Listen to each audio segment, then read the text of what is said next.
तर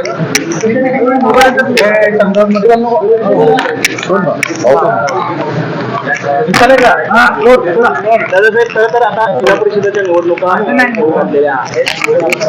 हा एकंदरीत सोलापूर जिल्ह्यामध्ये समीकरण असणार आहेत. आज सगळ्यांच्या चर्चा झालेल्या आहेत. ते युती आघाडी काय ठरलंय?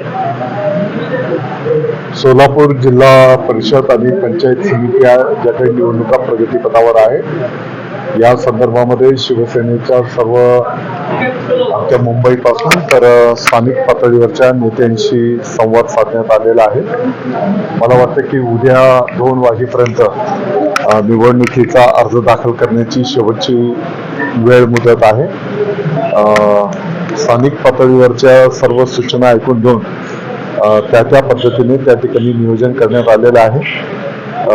तुम्हाला निश्चितपणे उद्या दुपारपर्यंत किती जागेंवर आपण त्या ठिकाणी निवडणूक लढवत आहोत त्याची माहिती आम्ही उपलब्ध करून देऊ. सांगोल्यामध्ये ज्या पद्धतीने शहाजी बापूंना नगरपालिकेसाठी त्रास दिला होता आणि असं दावा विधानसभेला देखील त्यांना पाडण्याचा प्रयत्न भाजपकडून झालेला होता. त्याचे साहेब जयकुमार गोरेने दिली. आता मात्र ते युती होते, त्या युतीचं कशा पद्धतीने आपण स्वागत करतो? तेच मी आपल्याला सांगितलं की आता उदाहरणार्थ शहाजी बापू पाटील साहेब सांगोला असेल किंवा इतरही ठिकाणी त्यांच्यावर त्या ठिकाणी जबाबदारी दिलेली आहे. स्थानिक पातळीवरचं जे काही निर्णय चर्चा करून घेण्याचे अधिकार त्यांना दिलेले आहेत. दादा, मालेगावमध्ये इस्लाम पार्टीचे आहे, ते सत्ता स्थापन करते, आपली काय भूमिका असणार आहे त्या ठिकाणी मालेगावमध्ये? हा, इस्लाम पार्टी सोबत जाणार आहात? कोण? शिवसेना. मालेगावचा विषय मालेगाववरच सोडू आपण. एमआयएम तयार आहे त्या ठिकाणी. सौदेबाजीसाठी हॉटेलमध्ये ठेवलं जात आहे आणि कुठे?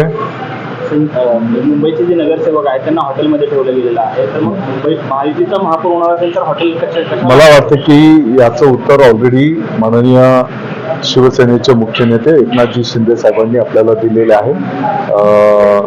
त्या ठिकाणी नवनिर्वाचित नगरसेवक महोदयांना येणाऱ्या काळामध्ये कशा पद्धतीने त्यांनी मार्गक्रमण करायचं आहे, त्यांच्याकडून मोठ्या अपेक्षा मुंबईकरांच्या आहेत आणि एकमेकांशी ओळख संवाद साधणं आणि कशा पद्धतीने काय नियम आहेत, काही नवीन पहिल्यांदा निवडून आलेले आहेत नगरसेवक, तर त्यांच्याशी त्या ठिकाणी मार्गदर्शन करणं केलं जात आहे. टीईटी परीक्षेसाठी 83 मार्कांना उत्तीर्ण ठेवलं आतापर्यंत, मात्र चालू वर्षी 83 मार्क, त्यामुळे त्या संदर्भामध्ये योग्य तो निर्णय करण्याची सूचना केलेली आहे. मुंबईचा महापौर हा दिल्लीतून ठरणार आहे. जर का बाळासाहेब असतील तर त्यांनी कानून लगावले असतील, कारण मुंबईची गरिमा जी आहे आपल्या सर्वांना माहिती आहे की दररोज काहीतरी विक्षिप्तपणे बोलणं,